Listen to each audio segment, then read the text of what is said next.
Happy Friday, everyone. What up, guys? What's up, Eli? What's going on, dude? Everything, bro. It's Friday morning. We're doing early podcast. Early podcast. We're just up and early. We're up and at 'em, getting after it. Got a long day. Got a lot of work to do, which is awesome. Always a good thing. Yep. I'm still trying to figure out my intro to that song. You know, like the last one that we had, it was a way to like, hey, not like, get it. No, that was bad. Yeah, hey. we'll get it. It was like, hey, happy Friday. Now this song is so cool. It's good to mix it up. It's way off of my cool scale. I don't know where to like. Hey, I can't go anywhere with it, but it's a cool song. We're gonna keep it. Good. I'm gonna do my best, and we're gonna figure it out, man. But cool podcast today. We're gonna credit Elon in case some of you don't like it. That's how I don't know. You fault started sparking this thought in me today. Oh, well, first boy. of all, welcome to the Day One $0 podcast, guys. Before we jumped into it, we were just looking. We saw we have 18 ratings on iTunes, so super grateful for that, guys. I think last time we checked that we were at like 5. So super appreciate that. That helps us a ton. And there's one motherfucker out there that gave us a 2-star. We're about to go track that dude down later on. Our whole weekend just got busy, man. Gavin, if I don't call him for a couple of days, I think I get a 2-star from him. Yeah, I know who it is. Oh, but yeah, what are we talking about today, man? We're going to talk about auditing your life, professionally and personally. I don't want to go like super long into that. I know we've had some really long podcasts in the past. I do like those when it's needed. But I think, man, on a Friday, plus this topic, I think it's like, look, man, this is a very cut and dry, opinionated from our lens perspective on, hey, like, are you checking your shit? And it's not even just, man, you're right, Will, I'm not waking up on time. I can wake up earlier. It's not even that. I would say it's more for people that might be at that intermediate level. Like you're like, you've got, you got some things working for you and you're doing some good stuff, but then, you put your head, you've got your head back down in the dirt and you're not really taking any moments to come up and I guess ask yourself like, hey, I'm doing good, but is where I'm putting my energy in the right place? Personal relationships, right? Friendships, all that good stuff. And then, professionally. And I think this is also when it gets most hard, man. When you're a bag of ass, we've all been there. When you're a bag of ass, yeah, man, getting up on time, getting to the gym, just getting to work on time, or just making the damn phone calls you said you'd make. Yeah, that's a big deal. And man, I'm not even knocking that because I think we've all been there where you hit a low and I took a shower today. Hey, good. Right. And there's nothing a lot. I mean, I'm making it lighthearted, but again, I think we're past that with this podcast, right? Like, I think where it gets a little dangerous for all of us is, hey, you start making some money or you do start having some momentum, but you fail to adjust to that next level because you kind of get stuck putting your energy and your time and your focus into the redundancy. Where it's always gone. Yeah. And it becomes like that carousel versus like, hey, how am I going to like reach that next level? And a good point I want to leave you with, because I know you're going to talk about this as well, but like an interesting correlation to that is a lot of companies. So Mark Zuckerberg's, there's a lot of rare ones, there's a couple of rare ones out there. But primarily, man, when you're looking at companies, and I was talking to, Kate's father about this and Kate, and it's an interesting take when I was talking to him about business. CEOs of companies, they come and go. And it's not even always a bad thing. Like he explains that there's CEOs that can get a company to 5 million. But then there's another CEO that's going to get them from 5 to 50. And there's another that's going to get them from 50 to 300. And there's another guy that's going to get them from 300 to the next incremental. Now, there's a couple of rare guys where they're just a CEO, and they're going to take it to the top. The Elon Musks, the Mark Zuckerbergs, Bezos, regardless of what you think of them or their tactics. I don't care. I don't know enough about them to really go there. Again, I'm a moron, right? But there is a lot of validity to that. And like speaking with her father, man, he owned a significantly large company in DTC, and he talked about it. But it's very interesting of like, yeah, hey, look, some people are really good with startups to that first 10 million, right? And then other guys, like when a company's there, like their resources, the way that they just process business and put energy into something, like they're really good at getting it to 100 million. And it's not always the same guy, and it's not a bad thing, right? Like some people are just way better off in this phase and they stay there. Unfortunately for us, this is our life. You are your own person. There is no switching CEOs. Okay. But you constantly have to maybe like, not constantly, that's the wrong word. Let me not get too wordy today. You definitely have to pay attention to auditing yourself. And if you can't change who you are, you can change who's around you, but you've got to just process where your energy is going. And am I putting it all into the right places or not? You know, Right. so, or I guess just like find a way to level up and just be a new you. You got to be the new CEO. I think that's the answer there, dude. And I'm like, the question you got to ask yourself, kind of like what you said earlier, is you've got to, and this is for relationships, for hobbies, for your daily habits and patterns, in addition to your job or your business, and the way that you treat other people, like the way that you talk to your children, the way that you talk to your employees or colleagues. You've got to do this audit and ask yourself, am I'm getting out of this better than what I'm putting into it? And you've got to look and just take that second and think, or not a second. I mean, take some mushrooms and go on a retreat. It takes a little bit. Oh, Jesus Christ. But you got to ask yourself, are the actions that I'm taking and the things that I'm doing, is it worth it? What's on the outside of it? You know, and if you're going to the gym and you're doing the same shit every single day, are you changing?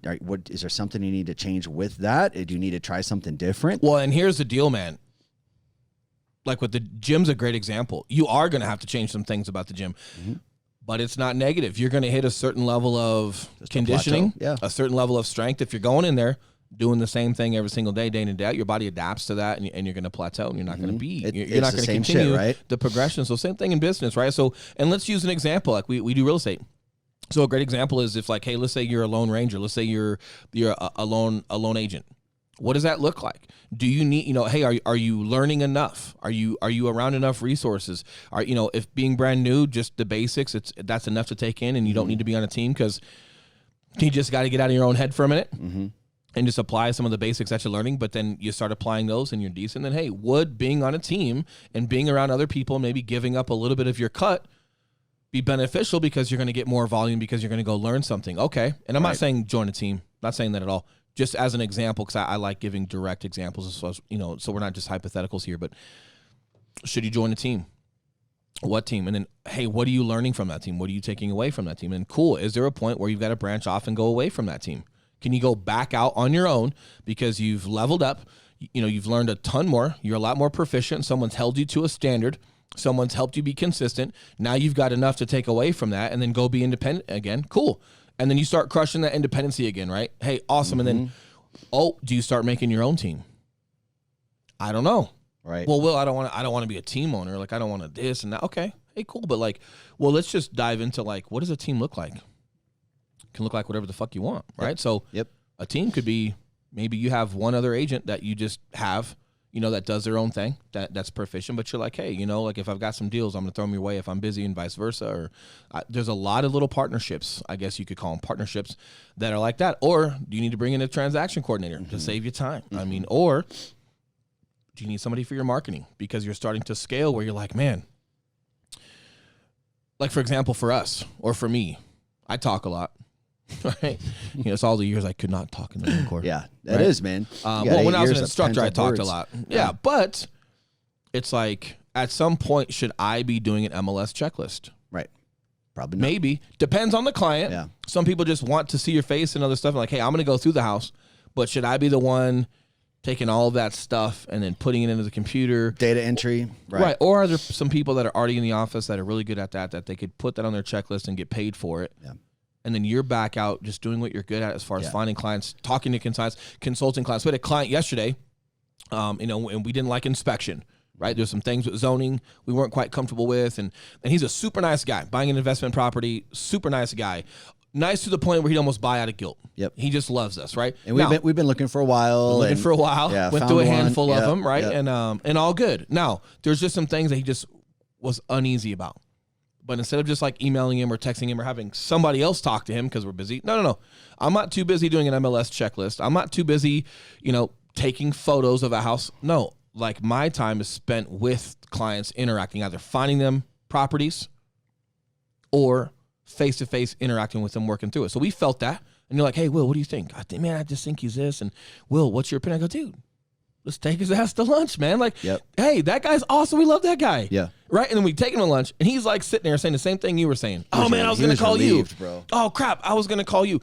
That lunch was so important to and sometimes, guys, A text is more than okay. Sometimes an email is more than okay. Sometimes a phone call to just get a little bit of emotion, out there and making sure that you're articulating and they're interpreting you appropriately. Sometimes that's needed. Sometimes sitting down in person and having a good laugh and going over it, and it's okay. And just reiterating that they're a priority and that it's okay if we see 100 if that's what it takes, right? But just having that, the atmospherics with that, some good food and some good conversation, reeling him back in, getting him back, in the direction that he needs to be, dialing in what he's really looking for since this turned out to be not what he was looking for. So tightening a couple of bolts so the next time we get out there, we're very, very specific with what we want. That's what we should be doing. I should not be behind a desk just doing some things. Am I proficient at it? Yeah, man. I had to do that all on my own.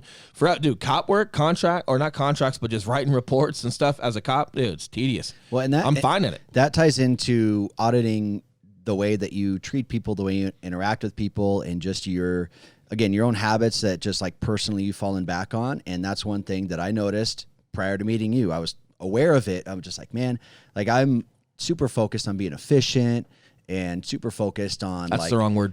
Hold on. Being efficient in my mind. I'm not going to hold on. Right?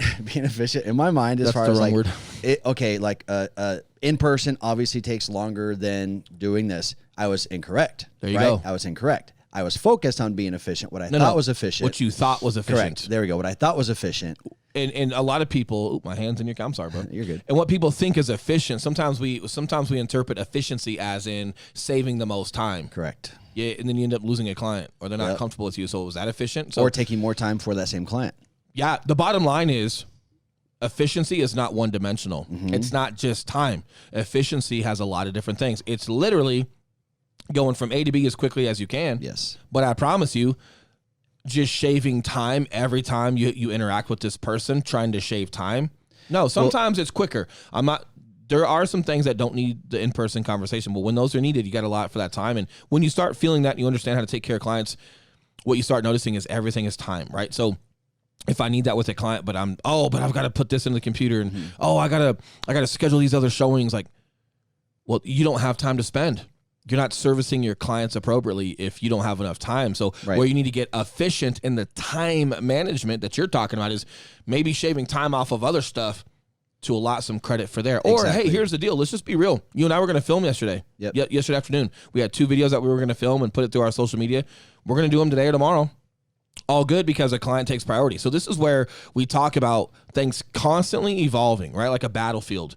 Your battlefield of business, it's constantly evolving, and your target priorities are constantly moving, right?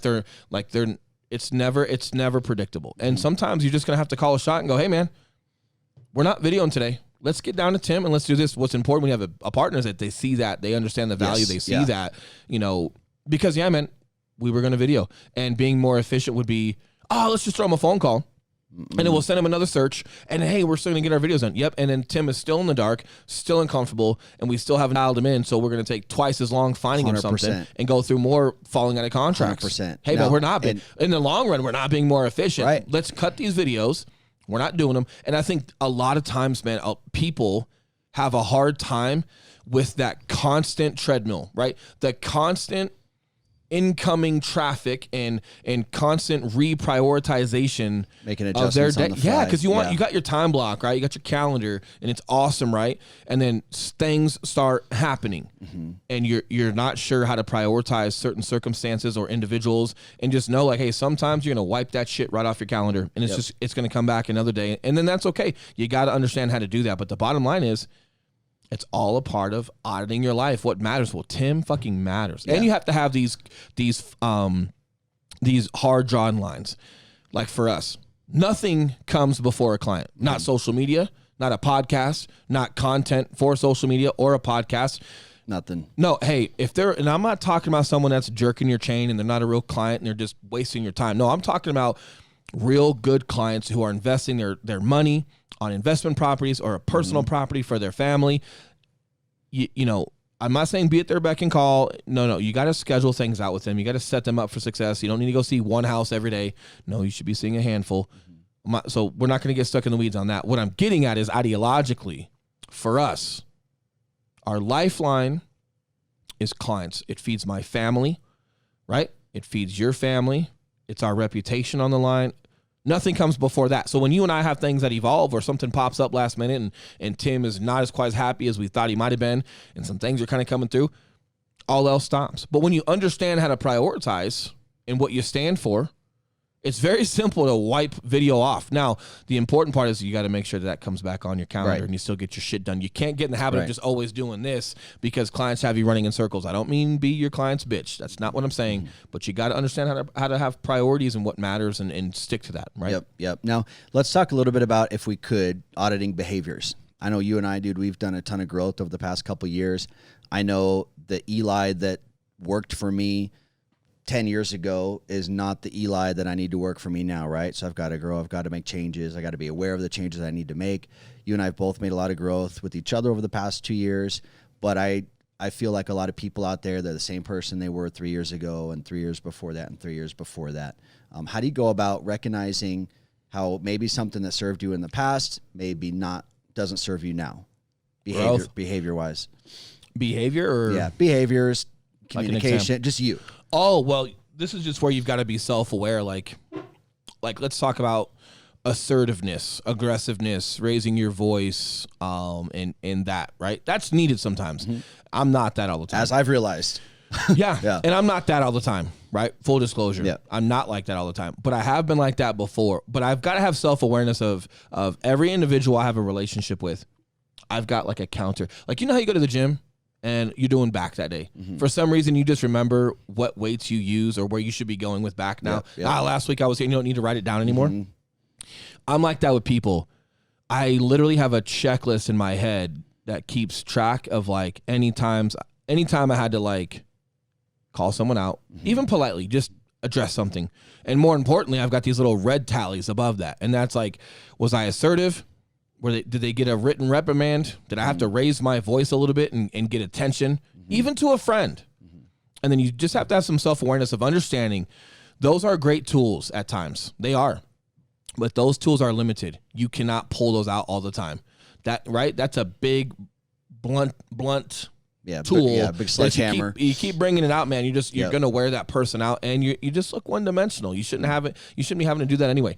But if you feel like, Will, that's the only way someone responds, like that's dangerous because and we talk about the cycle of violence, you know, as police officers and what that cycle of violence looks like in relationships. Or even worse with that, I think, is that person that's like not realizing, oh, that's the only way they respond, but I can't help but not be like that. Yeah. I think that's even worse, is that person man, and I don't know how to help you there. Yeah. Because I've had so many great leaders that, you know, like we talk about Tosh. Remember when JT was here?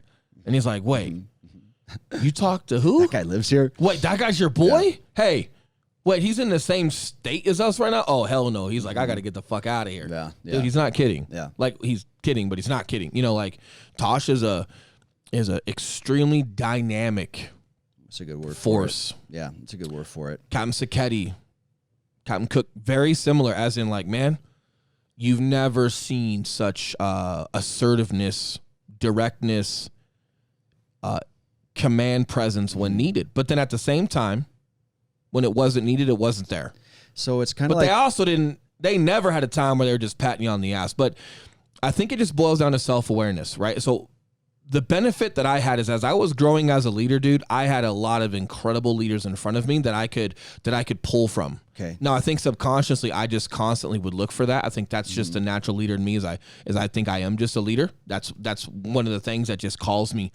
And I enjoy the honor behind that and actually making people better. And because of that, I've always seeked qualities from good, from good leaders, and I got to see how dynamic they used different tools. And then now now that I'm out, believe it or not, man, I think more about the Marine Corps and more about police work now that I'm out than when I was in, because I'm constantly reflecting back of like what worked, what didn't work, why was it working, and I apply it to now. Dude, that's the thing right there. I think what I see in you is you look at the outcome and you analyze the outcome. So if you guys find yourself, to the best of my ability, using this, analogy of just raising your voice to people, and that's just how you react. You've got to look at what the outcome is and audit it. Is that working for me? Is that working in the situation? And you got to be prepared, right? So I don't control the outcome. I can analyze it in my head. I'll tell you this much: if I raise my voice at someone, I have to understand that this could be too intense, too confrontational, too much honesty at one time where someone might walk out. Correct? Your wife, your girlfriend, an employee. That could be a drastic, terrible outcome. With that being said, I have to be okay with that result because I don't know the outcome. I can go, look, what are my outcomes? This wakes them up and I get their attention. They understand how passionate I am for them, but at the same time, we're not playing around. Okay. It could do nothing, but they say a lot of nice things, and that's the common. People tend to like really apologize and say, and they know every area they need to fix in themselves, and they say those things to get out of that confrontation, but then nothing changes. Something changes, right? Cool. These are the outcomes. You don't know which one's going to happen, but you got to be prepared for all. And the worst one is someone says, hey man, I don't like that style. Like that's just not for me in real estate, man. I'm out of here. Terminate my contract with the team.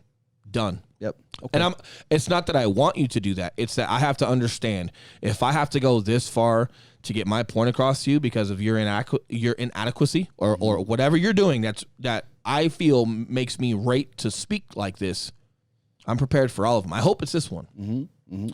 But I'm prepared for all of them. So I hope it's the you make a change, but I'm prepared for if you walk out. And then the neutral side is I'm also paying attention if you tell me these nice things and how you need to fix yourself and, oh man, I appreciate it.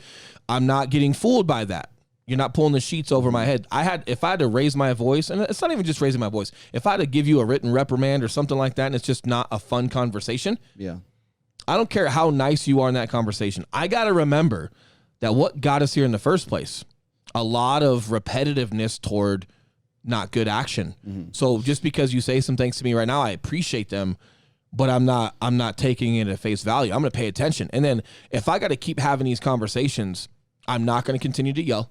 I'm not going to continue to write you up. I'm not going to continue to write warnings. I'm just going to go, hey, listen, I'm not the best leader for you. And that will throw people. And by the way, we haven't fired anyone. Like we've gotten rid of 2 or 3 people in our existence of the team, which in real estate is phenomenal, right? But I will always take the blame, right? And it's like, hey, listen, we're going to move on. This isn't the best situation. I know we've had a lot of conversations. We've had a couple write-ups. The bottom line is I'm not the best leader for you. Eli and I are not the best leader for you because whatever tool I've got to try to make you better, to get your attention, hey, listen, I fully believe in our product and that we do a great job. And I fully believe that if you embrace what we're teaching and if you dive all in and you commit to our process, you're going to be successful. Where we have failed is I can't get you to understand that because you haven't gone in all the way. You haven't committed. You haven't applied yourself with what we're teaching, which is then my fault. But I'm not going to continue to sit here and waste my time or waste your time and keep trying to close that gap when we've gotten this far. Hey, we're going to move in a different direction. But it's, hey, but I still take that credit of like, man, I just wasn't the leader for you. And I wholeheartedly believe, man, personality conflicts, things in your personal life, and you're not prepared for a real leader that's going to hold you accountable to what you've asked. Here's what's the funnest part about being a leader. Like with our team, we're holding you accountable for what you asked. We go over goals and what you want to achieve, and then we start figuring out where you got to put your work to achieve these, and then you're not doing it. I'm going to hold you accountable to what you wanted for yourself, not what I'm trying to make out of you, right? Like, but again, I do believe that sometimes it's just not the right time in your life. Maybe I'm the right leader for you at the wrong time. 5 years from now or something. Maybe it's, who knows, right? But wholeheartedly, I understand we're just not going to continue to go down this path. You've got to have a point where it's like breaking point. So I think the big thing you can take away from this is whatever your system is, diet, personalities, business, whatever, have some sort of system where you're kind of like just tracking shit, whether it's in your head, like you mentioned, you're kind of tracking how many times you're having these conversations with people. For me, and you know why it's so easy, not to cut you off, you know why it's so easy to like keep track of that in my head? Because if I got to have more than a couple, I'm going to start talking to myself like, hey, why am I still, like I have a friend, man, who was going through some addiction and some different stuff, and not to the level of like medically needing help, at least from what I saw. Just being lazy and just recreationally overusing. That's just how I'm going to say that. And he kept calling my mom for money. Oh. Yeah, and I go, hey man, that's not your mom. That's my mom. Secondly, my mom's doing all she can for her husband and her family. Like, you don't be taking money. And my mom is the nicest lady. She'll give you what she has all the time. And that's why people like that call her. So I got to step in. Yeah. And I'm like, I didn't raise my voice at him. He was a friend of mine, but I'm like, hey man, so this never happens again. But then it was like, hey, I'm also your boy. Why aren't you talking to me? I know why he doesn't talk to me, because we're going to get to the bottom of it. And so I kind of forced him to have that conversation with me. And he's like, dude, I'm sorry. It's for this. And I go, it's not for drugs. And he's like, no, man. Like, honestly, like he's got 2 daughters. I got to feed my kids and this. And I go, cool, man. Like, what do you need? Well, dude, just groceries and this and that and that and this. Cool, man. Hey, listen, meet me at the store. I'll buy you groceries. I'm not giving you cash. I'll buy you groceries. If that's what you need, I'll get them. Guess what? Never heard from him again. No shit. Spent $400, bought everything under the sun that I could. Yep. Never heard from him again. Yeah. He doesn't bother my mom. Yeah, so my point got proven of like, look, man, I'm going to hold you accountable. If this is what you need, I'm going to help you out and get it for you. Yeah. But that was probably the 3rd conversation I had with him. The first one was when I was still a cop. He was asking me to look into a warrant for him. And I go, dude, I can't. And he goes, why? I go, because if I look you up right now and you got a warrant, I got to come arrest you. Oh, shit. And he's like, bro. So this is like, hey guys, I signed up to be a cop. That was not a fun conversation I had to have with my friend from high school. But it's like, look, man, I signed up for this. I got to have an integrity with my badge.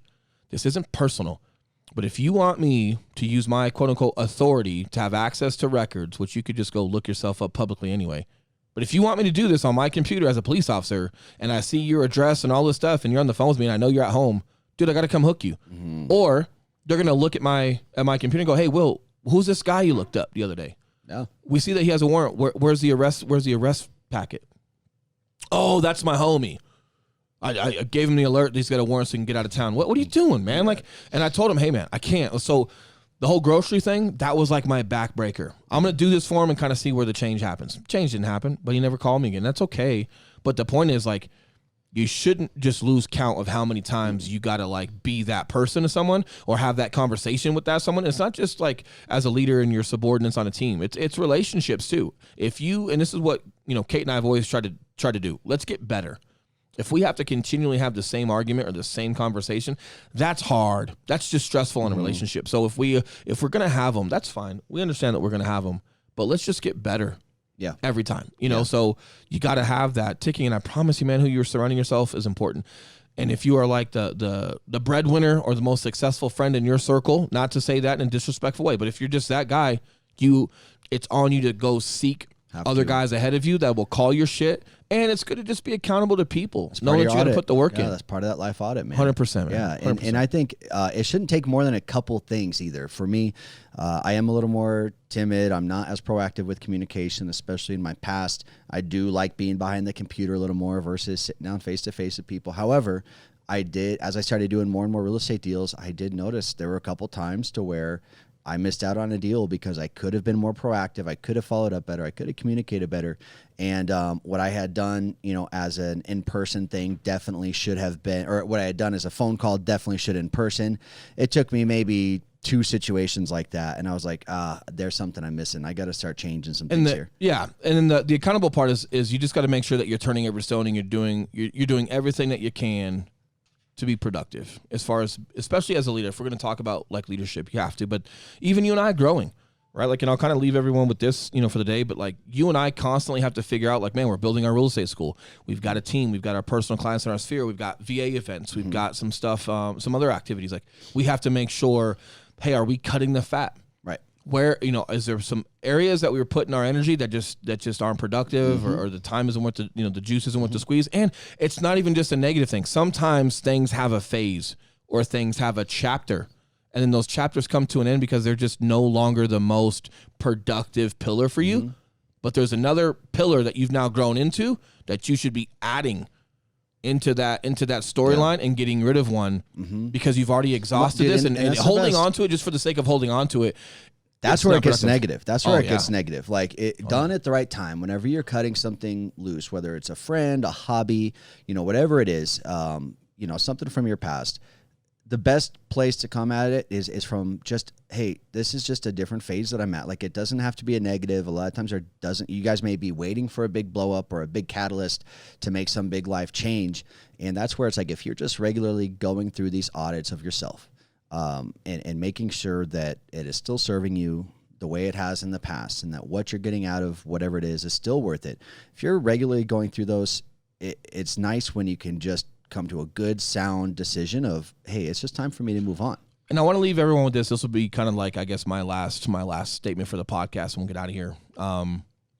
You and I were talking about some of our stuff, and you're kind of in a good place with some of it. And you're like, yeah, man, because like the decision, it's not from like an emotional place, right? You know, like it's just, hey, it's just not the best idea for business anymore. It's time to move on. Like we've graduated. This was a great platform that catapulted us to the next level. Yeah. But it's time to like climb that next ladder, you know, and I like when you say that, you know, because for me, you know, I took it from Tosh a long time ago of not allowing your emotions to have majority vote. Right. So if you guys are making these decisions in life, whether it's a personal relationship, yes, emotion is involved.